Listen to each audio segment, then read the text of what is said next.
Actually में जो telecom का रिलीफ आया वो सभी शेयर्स को हिट कर रहा है अच्छे से पॉजिटिव। वोडाफोन आइडिया देखो तो सर्किट पे खोल रहा है करीब 10% का। TTML, इंडस टावर, ये सभी के सभी शेयर्स आज बढ़िया खुल रहे हैं। टिक्स आना शुरू हुए मार्केट्स के अंदर। 83 पॉइंट ऊपर अभी निफ्टी, 250 पॉइंट ऊपर बैंक निफ्टी है।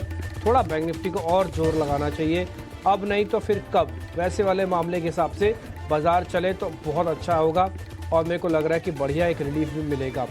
1200 शेयर एडवांसेस के अंदर है, 400 शेयर डिक्लाइंस के अंदर है।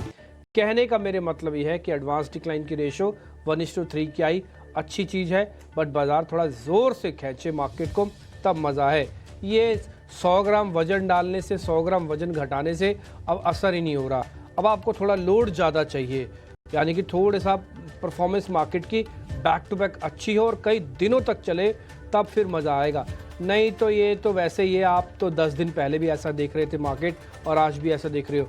आपको लग रहा होगा मैं थोड़ा नेगेटिव होके बोल रहा हूँ, बट ये इरिटेशन है मार्केट की जो इरिटेट करेगी आपको। या तो आप अपने मन को समझा लो या फाइनेंशियल बैलेंस शीट को अच्छे से रखो, नहीं तो फिर ये तो देखोगे आप। देखो अभी भी वैसे हुआ, 250 पॉइंट ऊपर खोलने के बाद 150 पॉइंट पे लाके रोक दिया और जो करीब 80 पॉइंट थे उसका 40 पॉइंट कर दिए।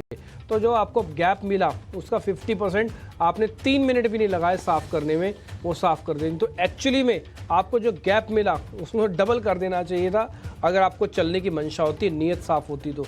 फिलहाल नीयत में मेरे को थोड़ा डाउट लग रहा है, इसलिए मेरे को कोई बहुत ज़्यादा मार्केट पे भी बोलना नहीं, कुछ ज़्यादा मेरे को समझ में भी नहीं आ रहा। मेरे को लग रहा है कि थोड़ा वेट एंड वॉच करना चाहिए, एकोमुलेशन करें तो ज़्यादा बेहतर है। ना ही कोई बड़े बड़े एक्सपेरिमेंट करने का ना मौका ना दस्तूर है, ना इस समय वजह भी बन रही है कोई। ज़रा हीट मैप लेके आते जाइए, मैं इन बिटवीन जब तक आपको टॉप गेनर्स टॉप लूजर्स और बता देता हूँ। जैसे मैंने शुरुआत में कहा कि आज टॉप गेनर्स की सूची में आपको वोडाफोन आइडिया दिखेगा, TTML दिखेगा, इसके अलावा इंडस टावर दिखेगा। इसके अलावा जो और शेयर है उसमें कोटक महिंद्रा बैंक है। मैंने सुबह प्रशांत सावंत से पता किया, उन्होंने मना कर दिया था, बट फिर भी आज वो 6% गैप के साथ खुला है। विप्रो, फिर मैंने उनसे जो दूसरा शेयर पूछा था SBI, उन्होंने कहा मैं वो एकोमुलेट करूँगा, तो वो शेयर भी है, वो करीब 0.5% ऊपर है।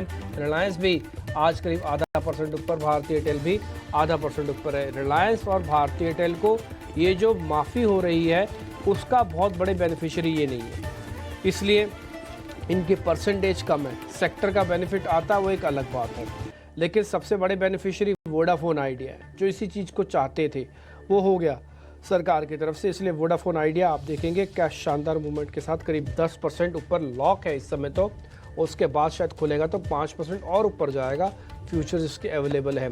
1200 वर्सेस 800 शेयर अभी भी ये दर्शा रहे हैं कि मार्केट की ब्रेथ खराब नहीं है, बट मार्केट के पास फोर्स नहीं है।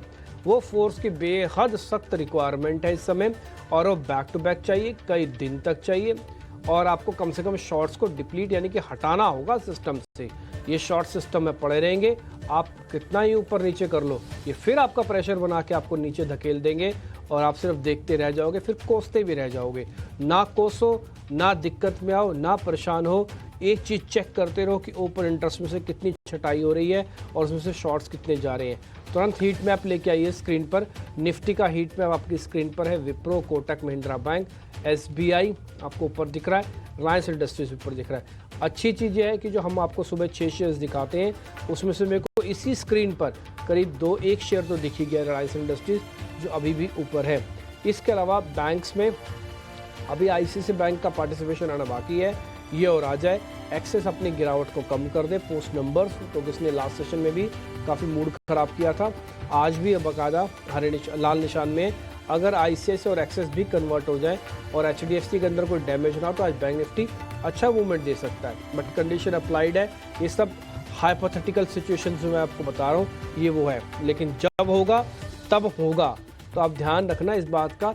ये स्टॉक्स को अच्छे से बारीकी से ढूंढते रहो। बोले सर अभी हम खाली बैठे रहें क्या? खाली मत बैठो, आप धीरे धीरे करके एकुमुलेट करो, जहाँ पर आपकी बैलेंस शीट और आपकी कैलकुलेशंस अलाउ करते हैं और एक्सपर्ट्स आपको गाइडेंस के तौर पर पूरा दिन हमारे साथ बैठे रहते हैं ताकि आपको वो गाइडेंस दे पाएँ। आप खाली मत बैठो, थोड़ा करके ट्रेड करो, पोजीशनिंग को अच्छी करो और मार्केट को थोड़ा वेट एंड वॉच करो। अभी हम खतरे के निशान से थोड़ा ऊपर चल रहे हैं, थोड़ा पानी नीचे उतर जाए फिर आप अच्छे से ट्रेड कर पाओगे। देखो निफ्टी ने अपनी बढ़त जो करीब 80-90 पॉइंट की मिली थी उसको ऑलमोस्ट ख़त्म करने के कगार पर आ गया है।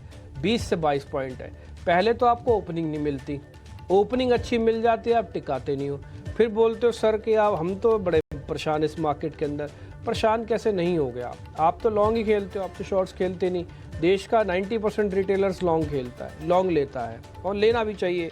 शॉर्ट्स के लिए फिर पैसा चाहिए, स्ट्रेटजी चाहिए, इंटेलिजेंस चाहिए, बहुत सारी चीज़ें चाहिए। लेकिन कई बार ये चीज़ें ठीक है, अब आप क्या बोलूँ मैं इससे, आ रहा मेरे पास शब्द नहीं है बोलने के लिए, तो उसको मैं यहीं पे छोड़ देता हूँ। स्मॉल कैप और मिड कैप के मेरे दोनों सहयोगी आपके साथ कनेक्ट कर रहे हैं और वो आगे की आपको मार्केट की जो ओपनिंग ट्रेड बनते हैं वो आपको बताएंगे।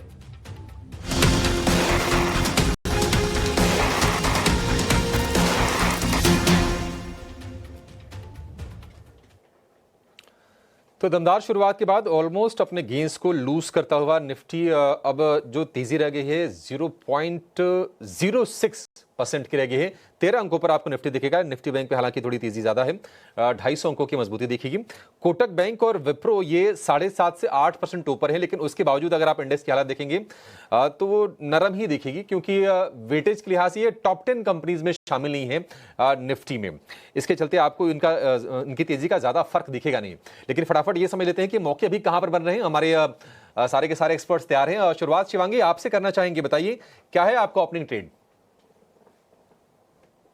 ट्रेड के लिए मेरी नज़र यहाँ पे बीएसई में है। थोड़ी हल्की बहुत सॉफ्टनेस ज़रूर है, बट काफ़ी अच्छी यहाँ पे बाइंग देखने को मिली है लगातार पिछले कई महीनों से। पिछले लगातार 4-5 सेशन से यहाँ पे एक हम वॉल्यूम्स भी बहुत अच्छे ऐड होते हुए दिख रहे हैं, और इन लेवल्स पे भी हम देख रहे हैं कि एक स्टेबिलिटी है पूरे बाजार की वॉलेटिलिटी के बावजूद। तो यहाँ पे 6300 तक के लेवल्स के लिए खरीदारी की सलाह रहेगी, 5850 के एक स्टॉप के साथ। फिर शिवांगी आपने स्टॉक कौन सा बोला? BSE, Bombay stock exchange. ठीक है, बीएसई। हाँ, बीएसई मार्केट रिलेटेड जो भी स्टॉक से प्लेटफॉर्म वाले हमने देखा था कि पिछले हफ्ते बढ़िया तेजी बनी थी, चाहे वो एमसीएक्स हो, बीएसई हो, सीडीएसएल हो, तमाम शेयर चल रहे थे। और बीएसई में तो क्या तगड़ा मोमेंटम था, 2 दिन में 10-12% ये शेयर चढ़ गया था। 6200 के टारगेट यहां से 6000 के आसपास बिल्कुल ये शेयर है, और 5850 रुपए का आपको स्टॉप लॉस लगाकर इस शेयर को खरीदना है। देखिए हर निशान में लौट भी आया है बीएससी का शेयर, 6001 रुपए का भाव आपको स्क्रीन पर दिखेगा। तो एक बढ़िया शेयर आपके लिए शिवांगी ने खोज के दिया है। कुणाल जी आप बताइए, आपकी नजर कहां पर गई है बाजार में? वेल एक्चुअली बाजार में नजर बहुत सारे स्टॉक पे है, लेकिन एक स्टॉक ऐसा है जहां पे एक अच्छी खासी मोमेंटम का एक्सपेक्टेशन रख सकते हैं। रिलायंस स्टॉक का नाम है, 1310 के अराउंड स्टॉक ट्रेड कर रहा है, और रिजल्ट के जरिए बहुत ही बढ़िया मोमेंटम हमें लास्ट ट्रेडिंग सेशन में ये स्टॉक ने दिखाई थी। मैं कहूंगा कि यहाँ पे रिलायंस खरीदारी करके चलने की सलाह है, क्योंकि मल्टीपल टाइम इंडिकेशन दिया हुआ है बॉटम आउट होने का।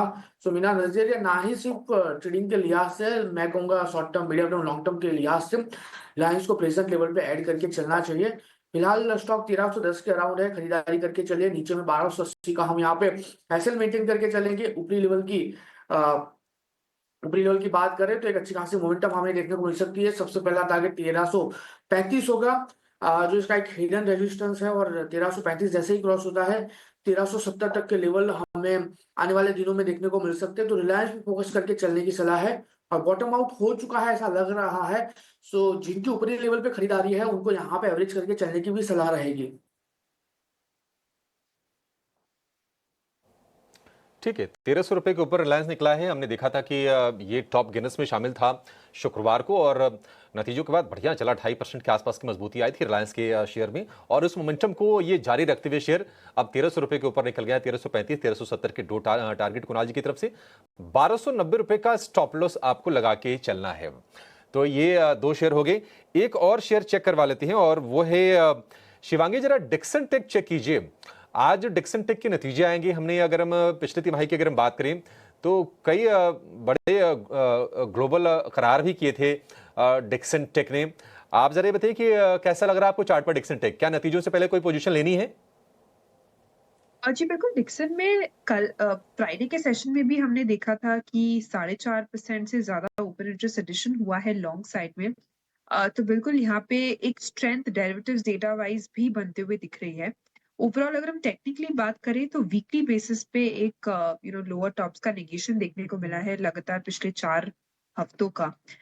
तो डेफिनेटली यहाँ पे स्ट्रेंथ ज़रूर यहाँ पे बनते हुए दिख रही है और एक फ्रेश लेग ऑफ रैली की तैयारी कर रही है क्योंकि अपने 50 वीकली एक्सपोनेंशियल मूविंग एवरेजेस से टर्न करते हुए दिखा है ये स्टॉक।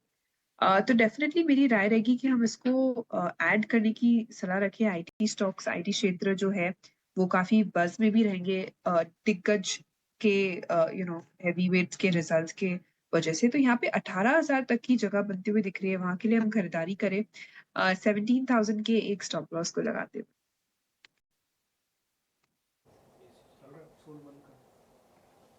ठीक है, 18,000 तक की गुंजाइश बनती है डिक्सन टेक के शेयर को लेकर। 3/4% की तेजी फिलहाल हम शेयर में देख रहे हैं।